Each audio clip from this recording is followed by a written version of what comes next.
Hey guys, in this video I will show you how to hide your inventory and badges in Roblox. Alright, so let's begin with the video. Start by opening the Roblox app and tapping on the More option at the bottom. Go across the tabs and open Settings. From there, select Privacy and Content Restrictions to access more privacy options. Once inside, tap on Trading and Inventory. Now look for the Inventory Visibility setting. Tap on it and choose No One to make your inventory and badges completely hidden from other users. This ensures your in-game items and earned badges remain private and aren't visible to anyone on your profile. Once you've made the selection, simply close the settings. You've now successfully hidden your inventory and badges in Roblox. And that's it.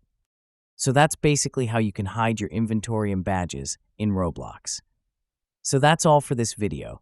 Consider subscribing if you find it helpful, and I'll catch you in the next one. Thanks.